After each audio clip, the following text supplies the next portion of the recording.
So hello again, everybody. Today we're going to take a look at this 135 scale British cruiser tank A34 Comet from Bronco.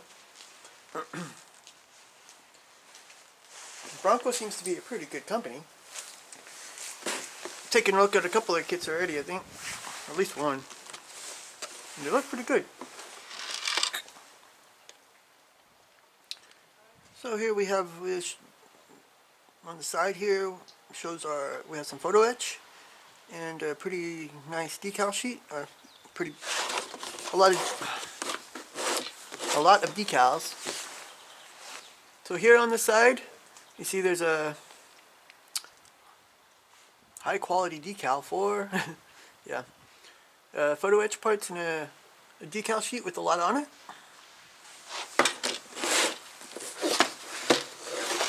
This side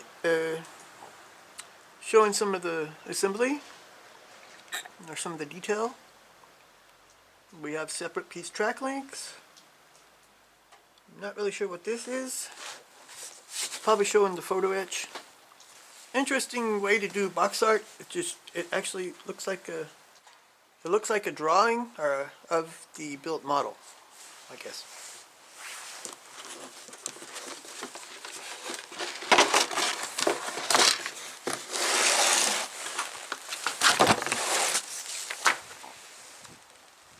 So here we have our instruction book. It's a pretty thick one.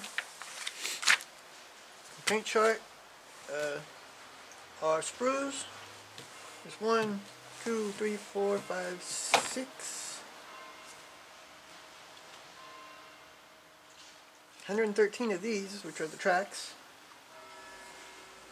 And then you have some string, and the road wheels, and the decal sheet, and the photo etch. So here we have the jack, the back plate, here are the shackles, the shackle mounts. We have the side armor, goes here, and the road wheel arms. Then we have the front plate with the shackle mounts, and it looks like I'm not really sure what it is, a little piece of armor or something that goes there in the front. And put the front plate on this side plate and the road wheel arms on this side.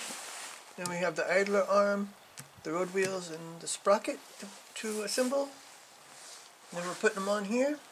It looks like, it says do not cement. It looks like it's supposed to be able to move. So here we have the top of the hull. Some detail here.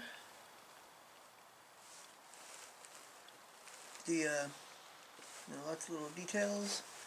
A couple plates here. Looks like the engine hatch here. Sponsoon box. Not really sure what that is, but it might be. Well, this is post-war, late production. I'm not really sure what this means either.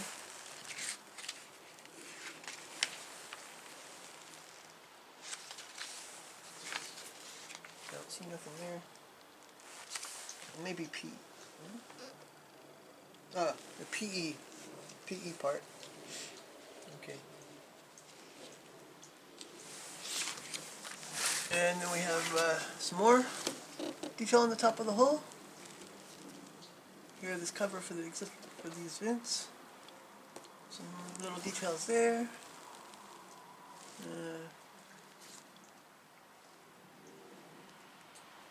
There's a World War II early version and late production version. So we have two different options we can build. I guess that is, I would do the World War II version. That's what I'm looking for, actually. Then we have an option here to open these pieces.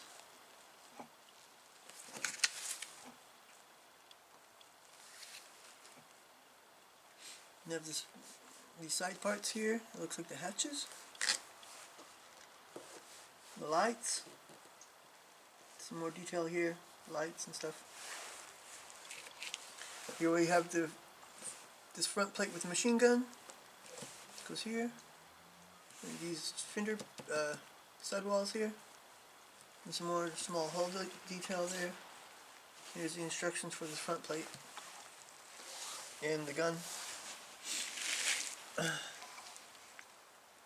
So we have an open or closed hatch here on top as well. This is the top of the turret now. The commander's cupola. Put it in. Loader's hatch as well. Have this armor plate that goes behind here. And some more turret detail around here. So, fusion blocks and stuff. Here we are, once again, late war and post-war. Sides of the turret.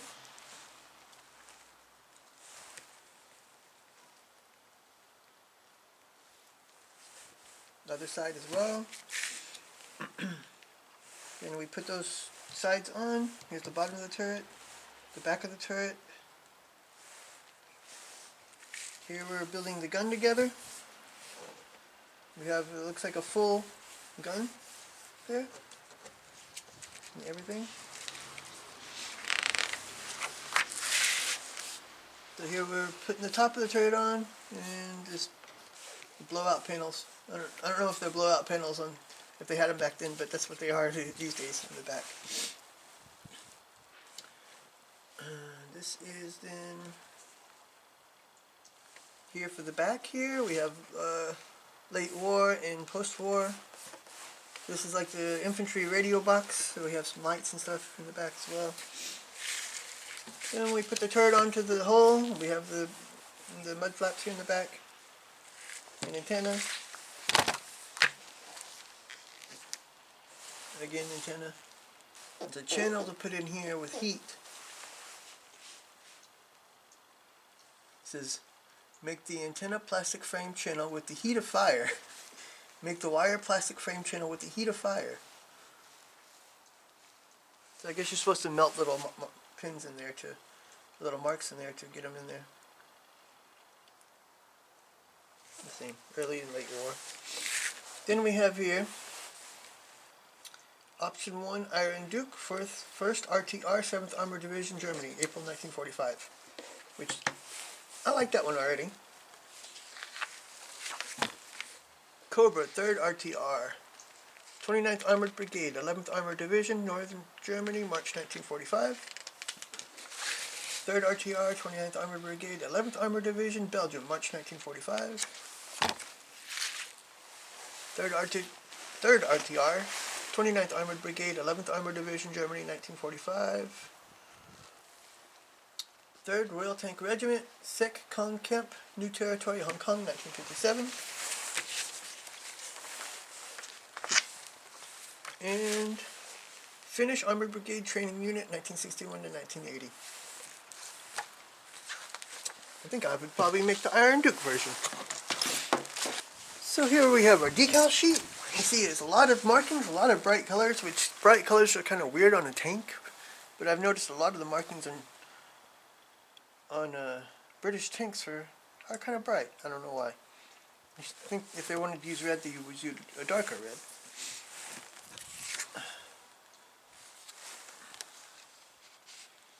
The decals seem kind of thick though. You can feel them on here. But they're still nice in color and everything. Just maybe a little bit thick. Here we have also our photo etch fret. We have the vent. Really not a lot of pieces, but yeah. You know, more than what we get on a lot of kits. It's nice to have a little photo etch. So looking at the parts now, here we have our first trees. They're a D tree. We have the road wheel arms, sprockets and everything. Road wheels. The jack. The jack looks like a, it's weird, it looks like a leaf spring. Here on the inside we have some molding lines. On this one, only on this one there's a molding line around there. You take some care to Just sand it down a little bit. The sprocket looks okay.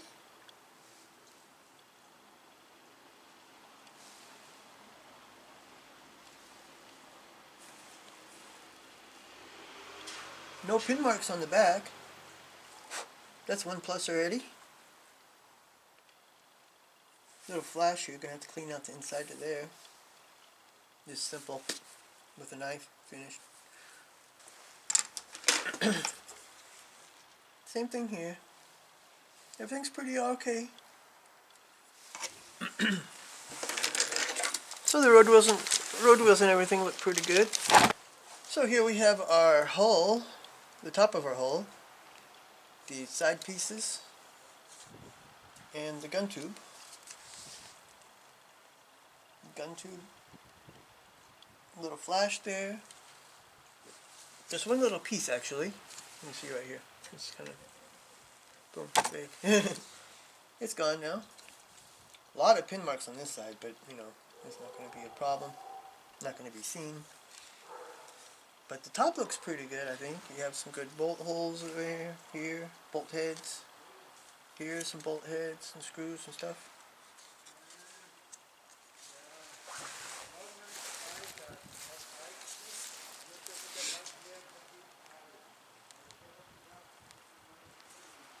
It does have a bit of texture to it as well. It's not completely flat, but it's also not terribly textured. Lots of bolts. You can see everywhere, all around here, the bolt heads and everything. Here, here, here. It was molded pretty good, I think. So here we have our tree F. Here's the side skirts. Nice bolt heads around it. Commander's cupola. We have holes for the, so the sights come separately, the periscopes, so you can paint them before you put them in. I like to do that. And I can try out this, I have this from MIG, I think it was, this, it's like a green periscope glass paint, but they didn't have just green, some of them are red too, but I without actually seeing the tank, you don't really know which one's which, what color they are. I know, like on the Abrams, some of them were, sometimes you had both colors. Like cupola here, fenders here.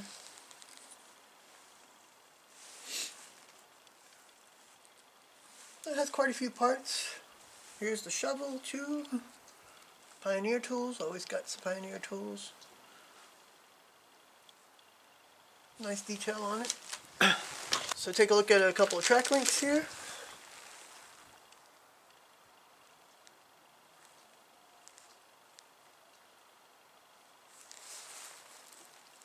So no pin marks, and I think it looks pretty good. But it takes, doing this track takes a long time. Sometimes I just like the rubber track because it's so much simpler, but it also, you know, doesn't look all that great either. So there's a lot of them here. So here we have turret parts. Here's for the inside of the gun. The front plate of the turret. The top of the turret. The bottom of the turret. Here's the sides. It does have some texture to it.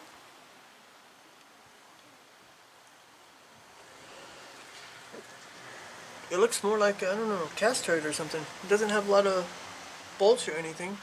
Here's the front plate for the hull as well, where the gun and stuff goes in.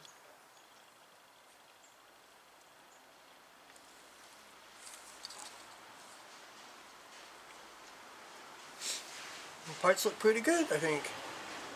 It's a nice molding.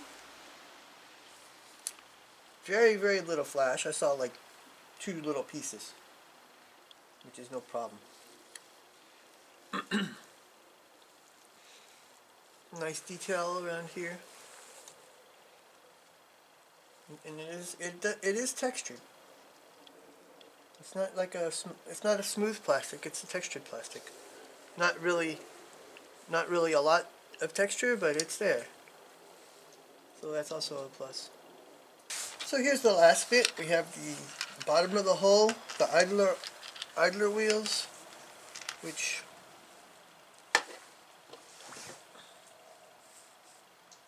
there's marks all around it. It's going to have to be cleaned up. Maybe sanded down a little bit. You have a string for the tow cable. Now this is smooth on the bottom, but it does have a lot of the hull detail, these hatches and stuff. That's nice. Here I'm not worried about because the plates are going over it, so it's okay, you know. But there should be more texture here on the front and the back here.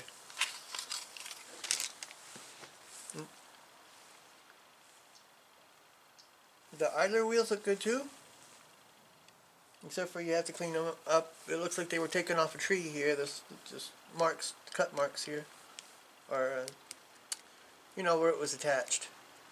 So this is a nice looking kit from Bronco models. I have a couple of their stuff. I just got another one, a little Italian mini tank, and I think it looks like they make pretty good kits. I do recommend this one. I think it does need a little texture in a couple places.